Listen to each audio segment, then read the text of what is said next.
আসসালামু আলাইকুম ওরহমতুল্লাহি অবরাকাতু। প্রিয় দর্শক, আজ পবিত্র শুক্রবার জুমার দিন। শুক্রবার আসরের পরের 3টি আমল নিয়ে আজকের এই ভিডিওতে আলোচনা করব। 1. যে দুরূদ পাঠ করলে চাকুরি লাভ হবে, যত বড় অভাবী আপনি হন, আল্লাহ পাক এই দুরূদের উসিলে আপনার অভাব দূর করে দিবেন। 2 নম্বর যে দোয়াটি বলবো, যে দোয়া মাত্র একবার পড়লে কাপড়ের ময়লা যেভাবে সরে গিয়ে পবিত্র হয়, তেমনি আপনিও গুনাহ থেকে পবিত্র হবেন ইনশাআল্লাহ। 3. মুনাজাত দিয়ে যে উসিলা দিয়ে চাইতে দেরি, কবুল হতে দেরি নাই। আপনার অনেক চাওয়া পাওয়া আছে আল্লাহ পাকের নিকট। আপনি যদি মুনাজাত দিয়ে এই দোয়াটি পরে উসিলা দিয়ে দোয়া করতে পারেন, তাহলে আপনার দোয়া কবুল হবে। তো এই 3টি আমল বলার আগে আমি আপনাদেরকে অনুরোধ করব, ভিডিওটি প্রচারের জন্য একটি লাইক দিবেন। পরবর্তীতে এমন ভিডিও পাওয়ার জন্য আমল টিভি চ্যানেল সাবস্ক্রাইব করে পাশে থাকা বেল আইকন বাজিয়ে রাখবেন। তাহলে চলুন আমরা শুরু করি। প্রথমে আমরা জানব যে দুরূদ পাঠ করলে চাকুরি লাভ হবে এবং যত বড় অভাবী হন, আল্লাহ পাক আপনার অভাব দূর করবেন। দর্শক, আপনাদের মনে রাখতে হবে প্রতিটি আমল করার আগে 3 বার দুরূদ শরীফ পাঠ করে নেওয়া।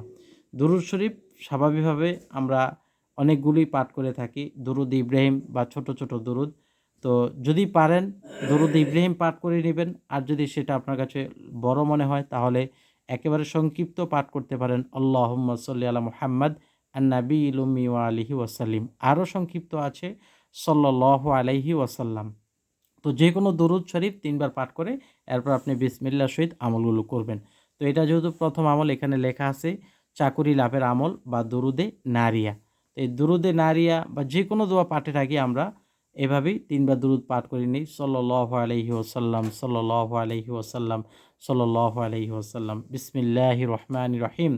আল্লাহুম্মা সল্লি সলাতান কামিলাতান ওয়া সাল্লিম সালামান তাম্মা আলা সাইয়্যিদিনা মুহাম্মাদিনিল্লাযী তানহাল্লু বিহিল উকাদু ওয়া তানফারিজু বিহিল কুরাবু ওয়া তুকদা বিহিল হাওয়াইজু ওয়া তুনালু বিহির রাগাইবু ওয়া হুসনুল খাওয়াতিমু ওয়া ইউস্তাসকাল গামামু বিওয়াজহিহিল কারীম ওয়া আলা আলিহি ওয়া সাহবিহি ফি কুল্লি লামহাতিন ওয়া নাফাসিন বিআদাদি কুল্লি মা'লুমিন লাকা ইয়া আল্লাহ।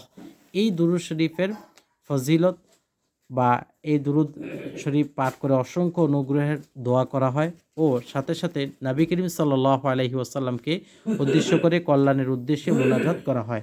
দর্শক, এই দুরূদ আমরা কেন আসরের পরে পাঠ করব? এখানে তো এমন কোনো লেখা নেই যে আসরের পরে পাঠ করলে এই ফজিলত। বাকি এই দুরূদ পাঠ করলে এই ফজিলত, এখন এটা আপনি যে কোনো সময় পাঠ করতে পারেন। আসরের পর যত দোয়া কবুল হয় সেই হিসেবে আমরা আসরের পরে এই আমলগুলো করতে পারি। দর্শক, এখন আসুন আমরা 2 নম্বর আমলে যাই। তার আগে আরেকটি কথা বলবো, এই আপনার এটা মুখস্থ করে আমলটি করতে হবে এমন নয়। আপনি বই দেখে দেখেও করতে পারবেন বা আমাদের ভিডিওটি চালু করেও করতে পারবেন। 2 নম্বর আমল হলো মাত্র একটা দোয়া, যে দোয়ায় আপনি গুনাহ থেকে মুক্ত হবেন বা পবিত্র হবেন। এটি দোয়ার ভান্ডার 140 নম্বর পৃষ্ঠা আছে দোয়াটি। আমি আপনাদেরকে দেখিয়ে দিই 140 নম্বরের। বিসমিল্লাহির রহমানির রহিম। আল্লাহুম্মা বাঈদ বাইনি ওয়া বাইনা যামবি কামা বা'আদতা বাইনাল মাশরিকি ওয়াল মাগরিবি ওয়া নাক্কিনি মিন খতিআতি কামা নাক্কাইতাস সাওবা মিনাদ দানাস। অর্থটি দেখুন কত সুন্দর। হে আল্লাহ, আপনি আমার মাঝে ও আমার গুনাহের মাঝে দূরত্ব সৃষ্টি করুন, যেমন আপনি পূর্ব ও পশ্চিমের মাঝে দূরত্ব সৃষ্টি করেছেন। আর আমাকে আমার গুনাহ থেকে পবিত্র করুন, যেমন আপনি কাফরকে ময়লা থেকে পবিত্র করেন। সুবহানাল্লাহি ওয়া বিহামদিহি। এই দরুদটি শুদ্ধ করে পাঠ করতে হবে। আর যখন পাঠ করবেন, আপনারা অনেকেই আমাদের কাছ থেকে দোয়ার ভান্ডার বইটি নিয়েছেন। দোয়ার ভান্ডার বইটি দেখে দেখে পাঠ করতে পারেন। এরপরও যদি কারো কাছে দোয়ার ভান্ডার বইটি না থাকে, তাহলে আমি নাম্বারটি এখানে দিয়ে দিই। নাম্বারে আমাদের সাথে যোগাযোগ করে দোয়ার ভান্ডার বইটি নিয়ে যাবেন। 01878415560। এই নাম্বারটি স্ক্রিনশট দিয়ে রেখে দিন। এই নাম্বারে ইমো বা হোয়াটসঅ্যাপে আপনার মেসেজ করলে বা ঠিকানা দিলে বইটি ইনশাআল্লাহ নিতে পারবেন। এখন সর্বশেষ আপনি যে মুনাজাত দিবেন, আল্লাহর কাছে দোয়া করবেন, আপনি আল্লাহর কাছে চাইবেন, আপনার মনের ভিতর অনেক আশা এবং অনেক কিছু চাওয়া যে আল্লাহ আমার ছেলেটা বিদেশে পাঠাইতে চাই, হচ্ছে না, যাওয়ার লাইন ব্যবস্থা হচ্ছে না, বা আপনি অনেক অভাবী বা আপনি অনেক চিন্তাগ্রস্ত, যে কোনো দোয়া আপনি করবেন। তো মুনাজাত দিবেন। মুনাজাত দিয়ে আপনারা ইসমে আজম, এটার ফজিলতটি আমি আগে আপনাদেরকে দেখাই। এই হাদিসটি বুরাইদা রাদিয়াল্লাহু আনহু থেকে বর্ণিত যে রাসূলুল্লাহ সাল্লাল্লাহু আলাইহি ওয়াসাল্লাম দেখেন যে এক ব্যক্তি নামাজরত অবস্থায় এই দোয়ার উপরে কথাগুলো বলছে, মানে এই দোয়াগুলো বলে, দোয়াটা পড়ে তারপর তার নিজের কথাগুলো বলছে।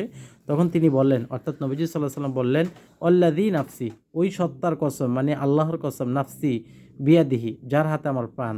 কি বলছে? নিশ্চয়ই এই ব্যক্তি আল্লাহর কাছে তার ইসমে আজম ধরে প্রার্থনা করছে, যে নাম ধরে ডাকলে তিনি সাড়া দেন এবং যে নাম ধরে চাইলে তিনি প্রদান করেন, এই নামগুলো আর কি। এটা হাদিসটি সহি, অর্থাৎ সহি হাদিস। তো এই যে ইসমে আজম, আমি ইসমে আজমটি পাঠ করে শুনাই।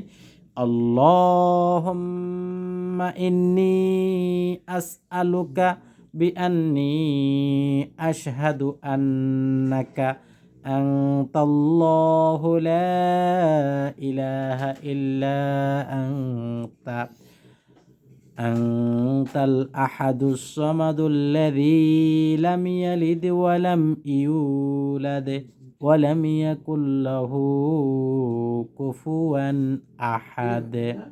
এই ইসমে আজমটি পাঠ করে বলবেন যে আল্লাহ, এই ইসমে আজমের উসিলে আপনি আমার জীবনের গুনাহগুলো মাফ করেন। এই ইসমে আজমের উসিলে আমার পরিবারের উপর শান্তি বর্ষণ করেন। এই ইসমে আজমের উসিলায় আপনি আমার মনের নেক আশাগুলো পূর্ণ করেন। এই ইসমে আজমের উসিলায় আমার সকল বিপদ থেকে মুক্তি দান করেন।